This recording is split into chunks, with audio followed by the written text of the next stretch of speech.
Hey, what's going on, everybody? Welcome back to the channel Pigskin Addicts. Back again, with another video. I know it's been a while since you guys have seen or heard from me, but things are going well here in my life. Haven't been able to really get on YouTube really at all. My schedule is full, 3 kids, full-time job, and also running a business from my garage. That's why I'm not on camera. You guys are not going to see me on camera probably for a while. Just don't have the setup right now. So things have shifted, and I got to get in where I fit in now. So you guys know what I look like, though. You guys know this is not any funny type of stuff. I'm not AI. I'm a real person, and I got a real life. So I will try to be back on here. These audio only videos are much quicker and much easier to do than the camera video. So I do plan on being back on here quite a bit as the Chargers finish the season out. But it's been a while. Good. I'm blessed. Hopefully everybody is good as well. Hopefully you guys are having a great holiday season. And well wishes to everybody. I thank you guys for the support. I still see all of the comments that I get on some of the older videos. You guys still rock with me. I really appreciate that. And I do not take it for granted. So thank you so much. I do appreciate it. But let's talk some Chargers football. Now, I try to be as active as I can on Twitter on game days. That's really like the only time that I set aside to kind of interact. I try my best to do that. Some days I do, some days I don't. But it is what it is, right? It's a busy life with 3 kids. I am planning on going live tomorrow after the game. I haven't went live in a really long time. I don't think I went live at all this season. So I definitely want to do that at least one time before the regular season ends. But let's talk some Chargers football. So in my opinion, this season it has been a success so far. I know there has been a lot of fans who think that building a Super Bowl contending team is something that you can do overnight. Honestly, I don't know if those people are just new fans or if they don't understand the business and the way the NFL works, but it's not something that is going to happen. I do remember going live when Harbaugh got hired, and I think I said I was expecting 9-8, and the Chargers, they might finish a game above that, but around there is what I was expecting. Right, 9-8. I think 10-7 is something that's on the table right now. If they win out, 11-6 is a great record to have as well too. Anything over the winning mark, right, which would be 9 wins and above, would be a success to me. The Chargers have already improved a whole lot, from last year. The previous 3 years under Staley, it was a nightmare. One of the biggest, the biggest reason why I would come on YouTube and crush Staley and his minions, right, is because it's not only that the Chargers were losing, right? There was no clear direction of how to move forward. It was just Brandon Staley, analytics, and that's it. And it was something that was not working. And you can hope, you can wish, all of this type of stuff that you want to do, but at the end of the day, you're going to have to go out there. You're going to have to win ball games. And that's the only way that you're going to be successful in the NFL. It's not about hoping. It's not about wishing. It's not about, thinking you can do, something with the Chargers that was done with another team, right? Taking Vic Fangio's scheme and thinking you can just plug it in, with the team. It just doesn't work that way. So you have to come in. You have to do the groundwork first, right? You have to build things up. Groundwork has to be done first. That's something that Harbaugh and Ortiz did. They made sure to do the groundwork before accepting the job. They knew, what things were going to look like as far as draft picks, as far as, some of these veterans who were on big money contracts. They kind of knew, more or less when they're going to be able to move off of them, when they're going to be able to create a cap space, whether they're going to trade a player or not, get extra draft picks. They have a plan in place. So I am optimistic because they knew this coming into the season. This is not something that they, just kind of thought about fly by night. They have a legitimate plan for the Chargers to be able to compete year in and year out. Now, in year one, right, you should not really be expecting anything in year one. You really shouldn't. Jim Harbaugh was hired, I believe, it was January, right? Was it? I think it was January, like towards the end of January, I want to say. Right, so now it's been, 10 months since he was hired now? 10, 11 months since he was hired. He's only had one draft, obviously inheriting a pretty, I don't want to call it horrible, but not a great cap situation that the Chargers were coming into, having to move off of guys, productive guys, and, having the wide receiver and tight end room look the way that it looks now. That's something that they inherited. So you have to give them time, let them cook a little bit. I've seen some really wild stuff on Twitter this past weekend after the game against the Bucks. People were questioning whether Harbaugh knows how to coach, and it's just, to me, it's just very, very ignorant people who have no idea how this thing works. This is going to take time to build out, especially when you consider, the good teams in the league, right? Especially the class of the AFC. You're looking at the Chiefs, you're looking at the Ravens, the Bills. All these head coaches and GMs have been there, right? Things have been, going for them for, several years, right? The better part of a decade for those three teams that I'm talking about. So, you have to give it time. You're not going to be able to come in and just start knocking off, these teams who have been good year in and year out, right? Perennial playoff teams. You're not going to be able to put together, a team good enough to go out and compete with these teams week in and week out. It's just not going to happen, right? So I think as Charger fans, we have to step into reality.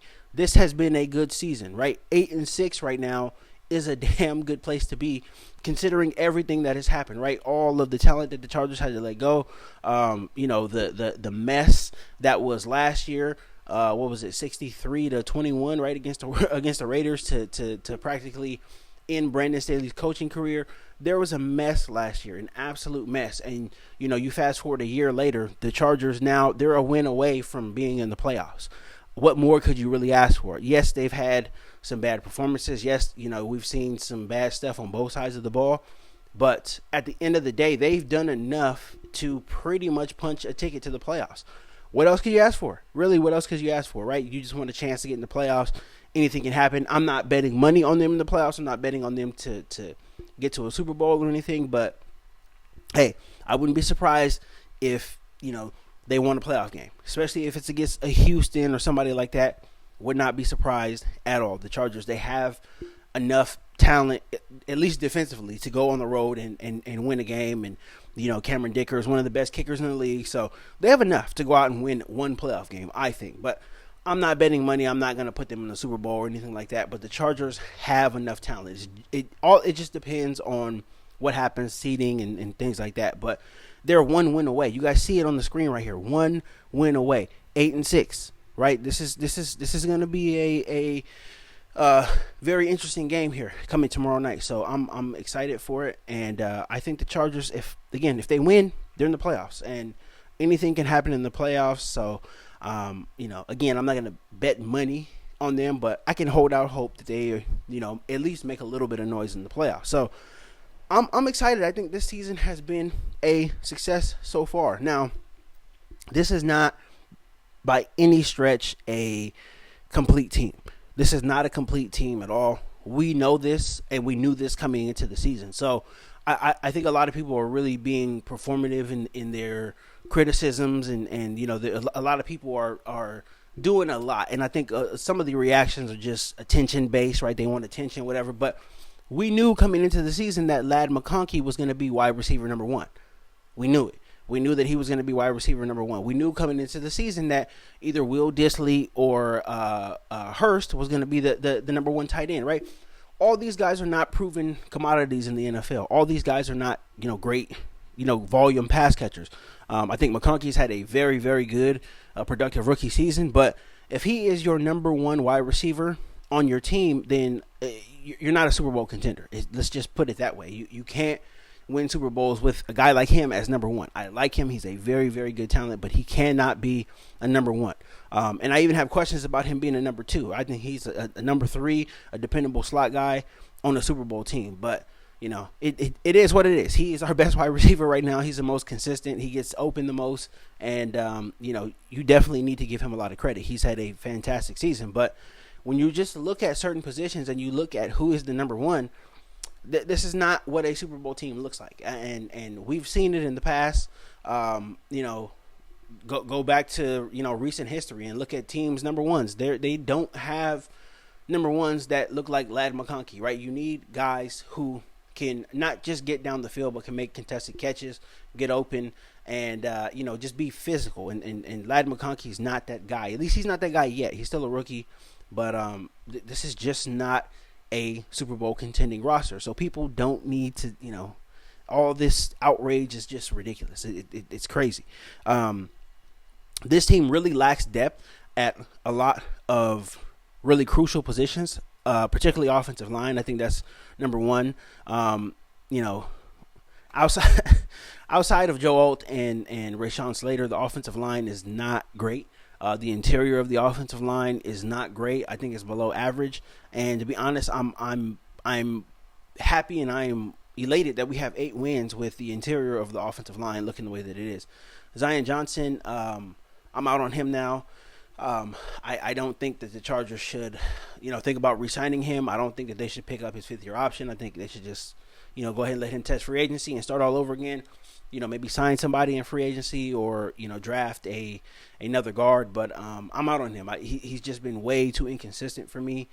Bradley Bozeman, 1-year deal. Don't have to say a whole lot about that. Trey Pipkins on the inside, very, very below average.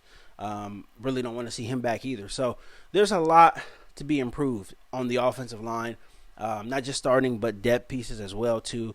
I don't think that there's anybody outside of Jamari Sawyer. I don't think there's anybody the Chargers can plug in if somebody got hurt, without losing a lot of experience and losing a lot of, play, just not even, good play, but just starting, bare minimum starting offensive lineman type of play. You can't really go to anybody, and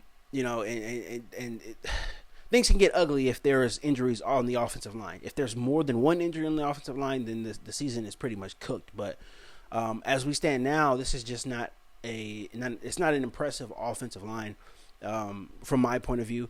I think there needs to be wholesale changes going forward in the future, and I think they will make them.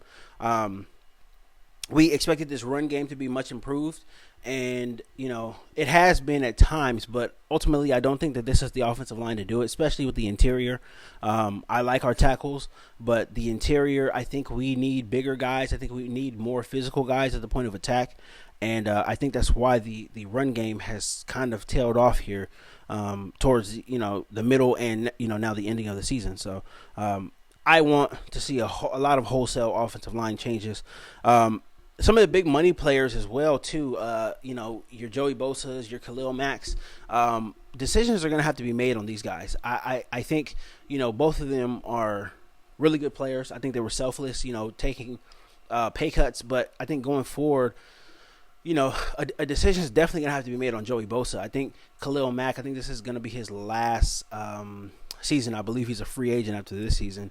But I wouldn't look at the Chargers to bring him back. I wouldn't look at the Chargers to bring Joey Bosa back either. I think both of these guys are up there in age, and I think their ability is starting to, get, downhill a little bit, especially, towards this part of the season. The bye week was early in the season, so, their production has really, really tailed off. The defense has, it's still been pretty good, but, it hasn't, had that same sting, from earlier in the season. And I think rushing the passer has been an issue in these past, 6 to 7 games.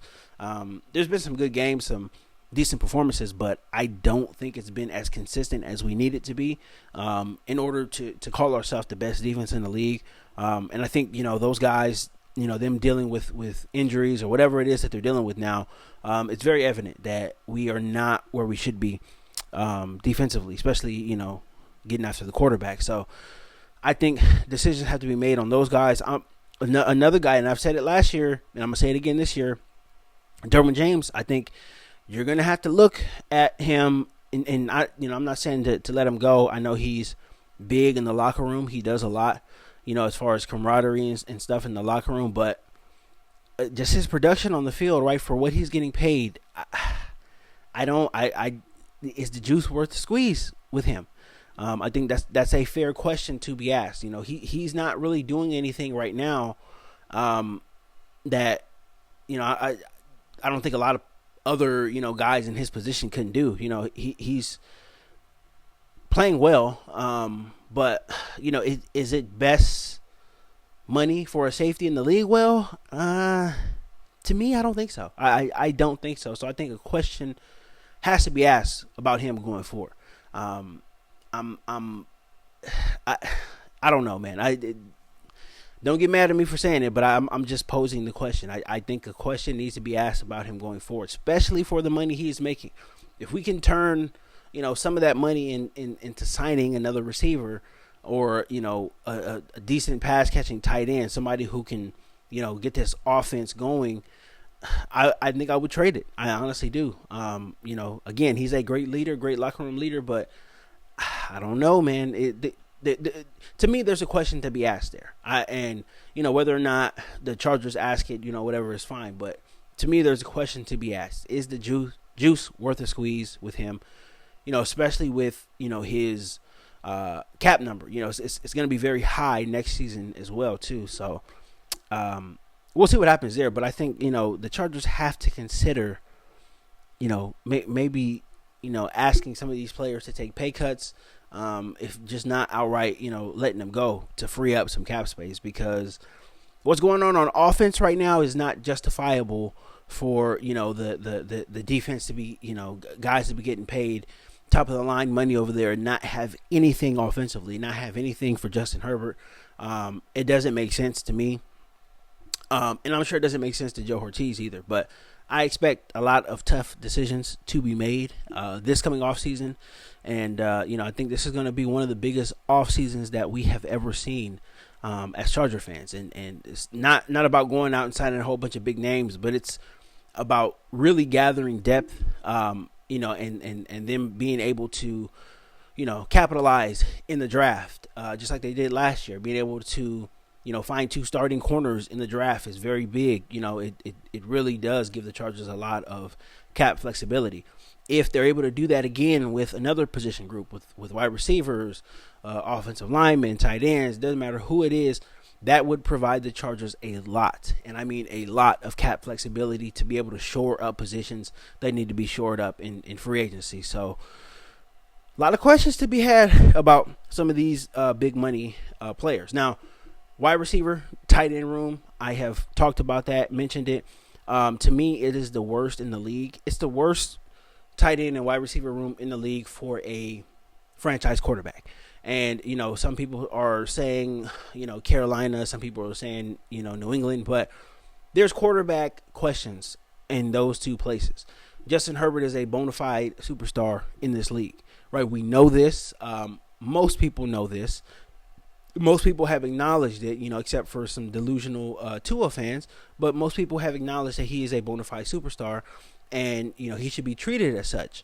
Now, this franchise, they absolutely have to. I think priority number 1 is going out and getting weapons for Justin Herbert.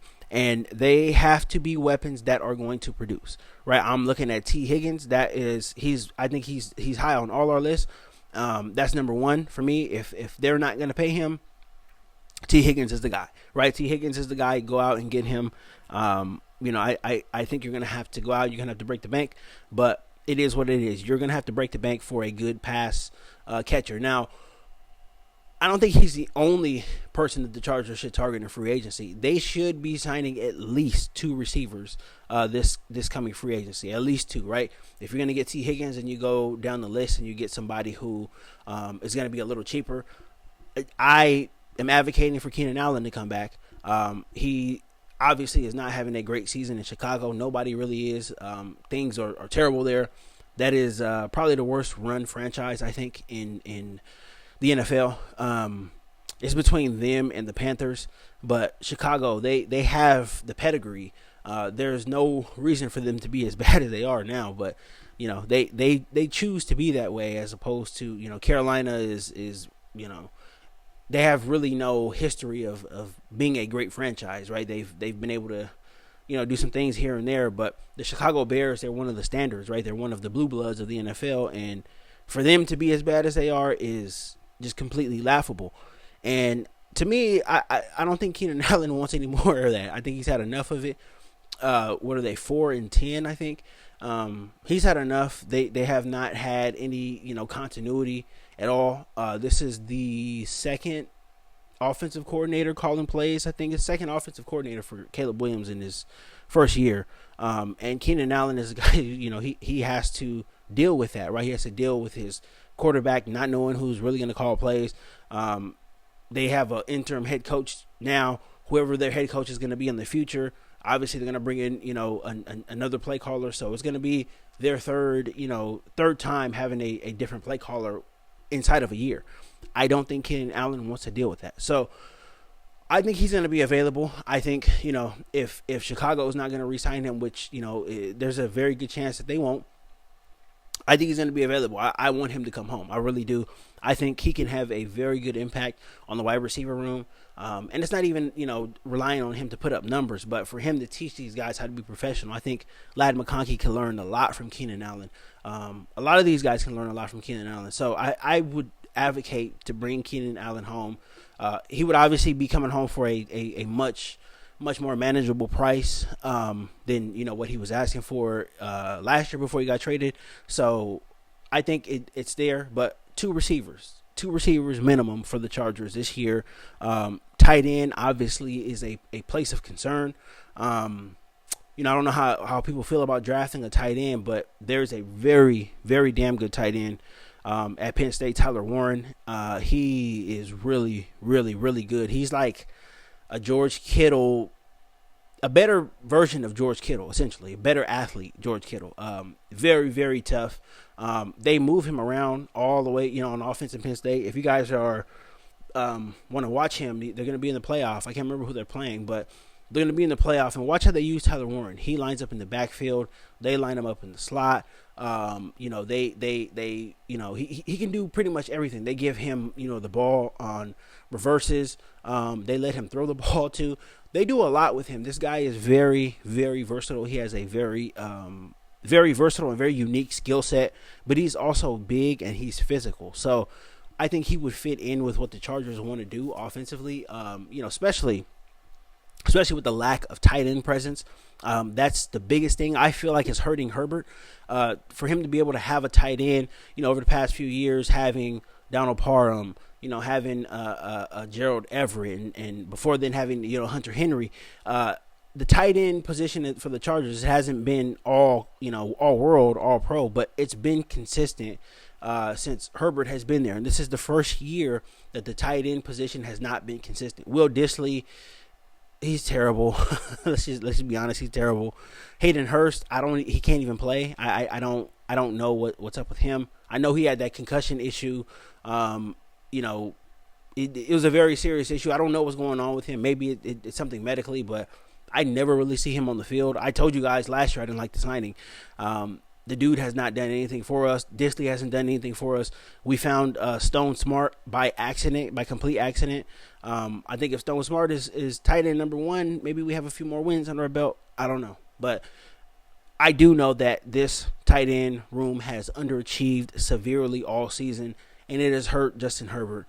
It has hurt this offense in general. It's hurt the running game as well, too. So the Chargers, they absolutely have to address the tight end position. Looking at the draft last year, and the Raiders were able to pick up the best tight end. I think he's going to be the best tight end in the league, Brock Bowers. And if he's not there yet, he's very, very, very close. This dude is consistent. When you watch the Raiders play, he's the only bright spot. He looks just like how he did at Georgia. He's catching the ball. He's blocking. He's doing what he needs to do. and he's able to run the entire route tree as well too. So I'm jealous. I really am jealous. The Chargers got to go out and get their own Brock Bowers. I think Tyler Warren is a guy he has some similar skill sets, but to me, he's a little bigger and he's a little more physical than Brock Bowers is. So I think he would fit in a lot better with a Jim Harbaugh type of offense, running, being able to, block as a tight end, and also being effective in the red zone. That's something that the Chargers miss as well too, from a big physical tight end. So they have to address the tight end room for sure. And then now, last but not least, excuse me, let's get to the elephant in the room, or should I say the short man in the room. Greg Roman sucks. Greg Roman sucks. I was somebody who wanted to give him a chance, but he's just not good. He's not good, and it seems that the NFL, the modern NFL, is passing him by a little bit.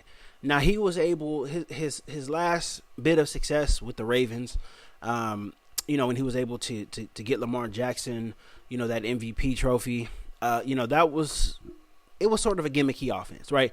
And for Greg Roman to have success, you kind of need your quarterback to play off schedule and to be gimmicky, right? Some of his play calls are just not great. Now, these play calls that he is calling this year, right? If this is Lamar Jackson, a good percentage of these plays, they go for big yards, but they're off schedule, right? They're not the plays that he calls, right? Lamar bounces it out, or, he's able to stay alive in the pocket and he's able to find somebody open off the scramble drill.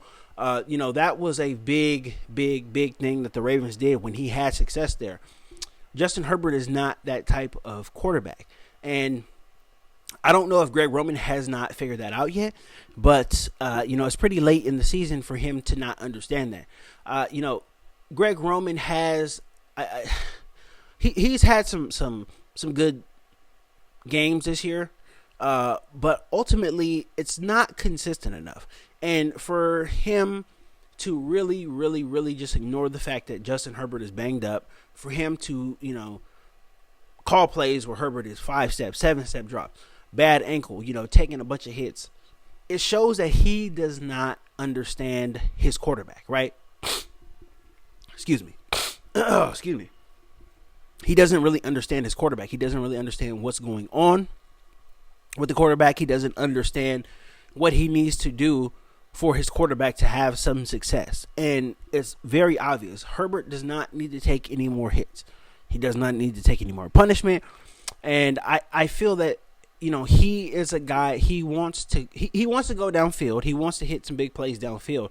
But in order to do that, the run has to be set up. And that's something that the Chargers have not done very well the past, 6 or 7 weeks. They have not set up the run very well at all.